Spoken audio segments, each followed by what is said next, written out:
చెప్పిన ఐదో political flexibility లేదా అడాప్టబిలిటీకి ఒక ఉదాహరణ. ఇది ఐదవది. ఆరవది చాలామంది రాజకీయ నాయకులకు లేనిది చంద్రబాబు నాయుడుకు ఉన్నది, ఇది లవ్ ఫర్ టెక్నాలజీ. అది ఇన్ఫర్మేషన్ టెక్నాలజీకి పునాదులు వేసింది కూడా అదే. ఇవాళ కూడా మీరు చూడండి, ఇంతమంది ముఖ్యమంత్రులు ఉన్నారు.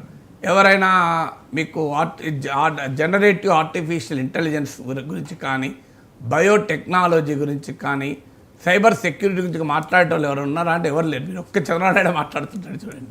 సో అమరావతిని ఆర్టిఫిషియల్ హబ్ చేస్తా, విశాఖను ఫిన్టెక్ వ్యాలీ చేస్తా, చేసిండా చేయలేదా, చేయగలిగాడా, చేయడంలో అడ్డంకులు ఏంటి, ఇవన్నీ ఎవరైనా విమర్శలు చేయవచ్చు. కానీ కనీసం ఆ పదాలను కూడా మిగతా వాళ్ళు వాడటానికి హెసిటేట్ చేస్తారు. వాళ్ళు వాడినా ఎబ్బెట్టుగా ఉంటుంది.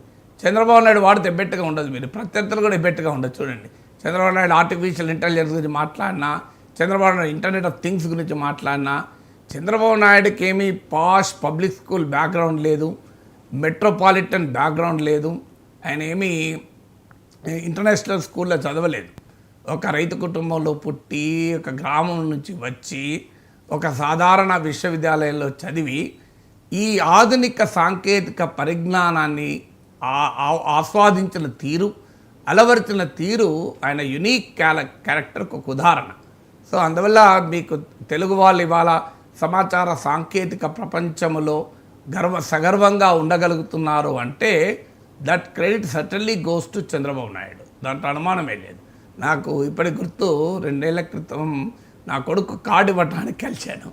సో మాట్లాడుతూ, నాగేశ్వర గారు ఏం చేస్తారు మీ అబ్బాయి అంటే, ఇలా యుఎస్లో ఉన్నాడు సార్, గూగుల్లో పనిచేస్తున్నాడు అంటే, మీరు నాకు రాయల్టీ చెల్లించాలయ్యా అన్నాడు. ఎందుకంటే నేను వేసిన బీజాల వల్లనే కదా ఇవాళ నీ కొడుకు కూడా అక్కడ ఉన్నాడు అన్నాడు నవ్వుకుంటూ.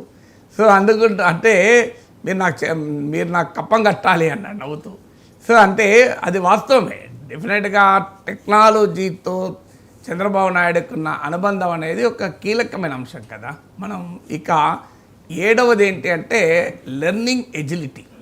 అంటే ఒక విషయాన్ని నేర్చుకోవడంలో చంద్రబాబు నాయుడు చూపగలిగే